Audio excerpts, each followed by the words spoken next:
Antes de existir o nome rock and roll, já existia sentimento. Nos anos 1930, Robert Johnson cantava o blues da estrada, da solidão e do conflito interior. Um homem simples, mas lembrado até hoje como uma das bases invisíveis da música moderna.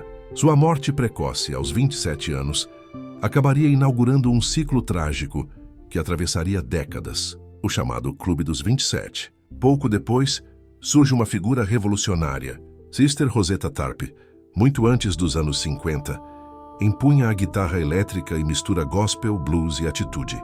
Ela não apenas tocava música, ela abria caminhos. Sem ela, o rock talvez nunca tivesse existido como conhecemos. Nos anos 50, o mundo muda de vez. O rock explode como linguagem da juventude. Chuck Berry transforma a guitarra em rebeldia. Buddy Holly mostra que a música também pode ser frágil e emocional. Ritchie Valens rompe barreiras culturais. E Elvis Presley se torna o símbolo máximo de uma geração inquieta.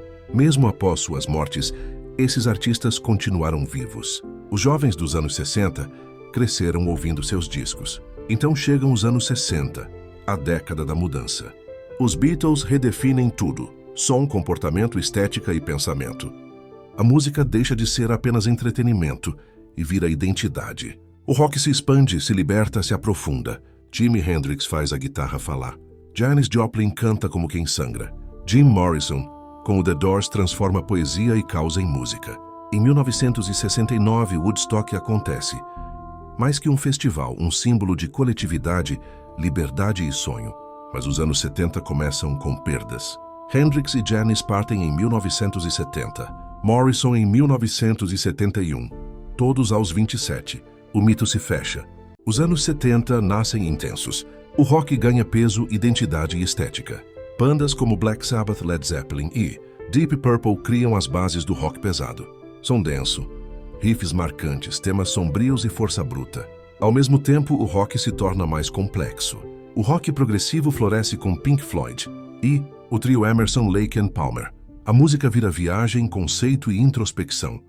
O espetáculo também cresce.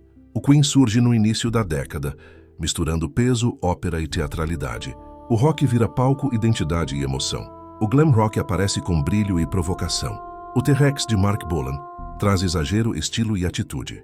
Bandas como o Scorpions fazem a ponte entre o peso dos anos 70 e o rock grandioso que viria nos anos 80.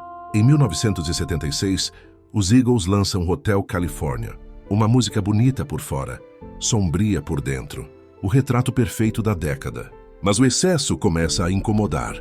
No meio dos anos 70, surge o punk rock. Na Inglaterra, os Sex Pistols gritam contra o sistema. Nos Estados Unidos, os Ramones no CBGB devolvem o rock à urgência. Dali surgem novas linguagens. A New Wave com The Police e Talking Heads. A Blondie cruzando rock, punk e disco. E a Disco Music, dominando as pistas como fuga da realidade. Os anos 70 terminam divididos entre excesso e ruptura. Os anos 80 transformam tudo em espetáculo. O cinema vira parte da vida cotidiana. Rocky Balboa ensina que cair faz parte, mas levantar é escolha. Arnold Schwarzenegger marca a época, com filmes como O Exterminador do Futuro. Jean-Claude Van Damme representa a disciplina e honra. Emo Grande Dragão Branco. Filmes como Karate Kid, Conta Comigo e Os Aventureiros do Bairro Proibido moldam a imaginação de uma geração inteira. Enquanto isso, a música acompanha esse espírito. O rock dos anos 80 fala de estrada, liberdade e sonhos. Bon Jovi representa essa juventude em movimento, vivendo intensamente. O heavy metal cresce. Iron Maiden traz épicos sonoros, identidade visual e força. No fim da década surge uma ruptura. O Guns N' Roses aparece com um som cru e verdadeiro, marcando a transição para os anos 90. Os anos 80 foram intensos, exagerados e inesquecíveis. Os anos 90 começam como um rompimento.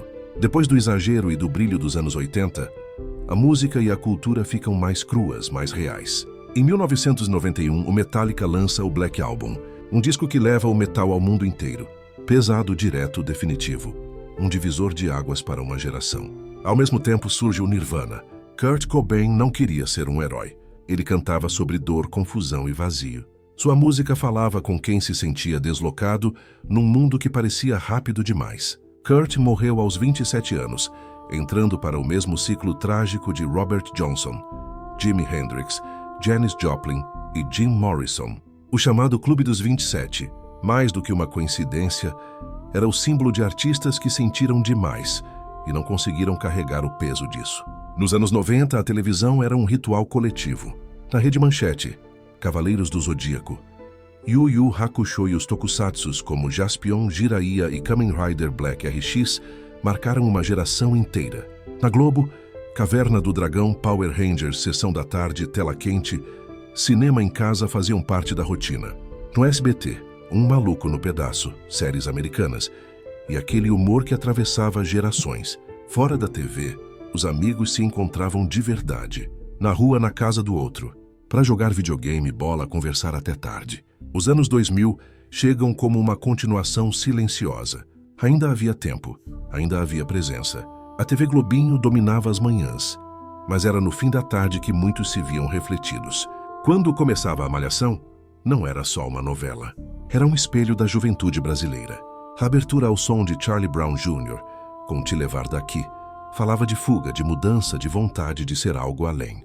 Personagens como Mocotó, Cabeção, Mau Mau representavam tipos reais. O amigo fiel, o excluído, o rebelde, o jovem tentando se encontrar. O Orkut surgia como novidade. Scraps, comunidades, depoimentos, mas ainda era complemento, não substituto da vida real. As lan houses viviam cheias. O videogame era no mesmo sofá. As conversas eram olho no olho. Mas aos poucos algo mudou.